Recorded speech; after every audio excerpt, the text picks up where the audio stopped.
نحمده ونصلي ونسلم على رسوله الكريم اما بعد فاعوذ بالله من الشیطان الرجیم بسم اللہ الرحمن الرحیم حامیم والکتاب المبین انا انزلناه فی لیلۃ مبارکہ انا کنا منذرین فیہا یفرق کل امر حکیم۔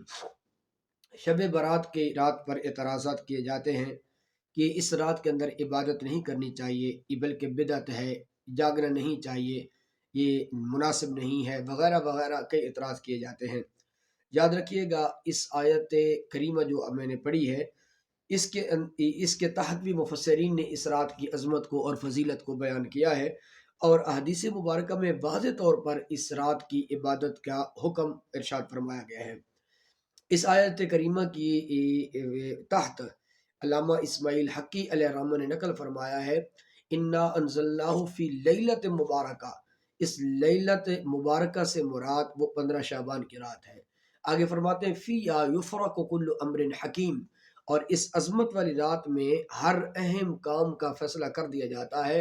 تو فیہا کی ہا ضمیر کا مرجع بھی انہوں نے اسی لیلہ مبارکہ بیان کیا ہے، اور لیلۃ مبارکہ سے مراد کیا ہے، وہ 15 شعبان کی رات ہے۔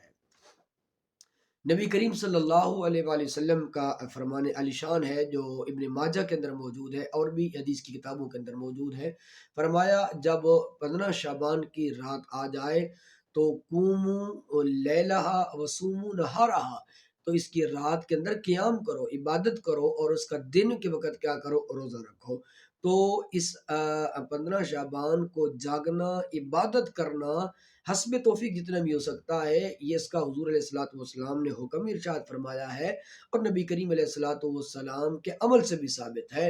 اللہ پاک ہم سب کو عمل کی توفیق عطا فرمائے۔ دیکھیں کچھ لوگ ایسے ہوتے ہیں جو اس رات چوراہوں پہ ہیں، گلیوں میں ہیں، بازاروں میں ہیں، لیکن اگر کوئی آدمی موبائل چلانے کی بجائے وہ مسجد میں چند لمحے کے لیے آ جائے، اللہ کی بارگاہ میں وہ جھک جائے، سجدہ کر لے، تو ان سے کون سی قباحت ہے؟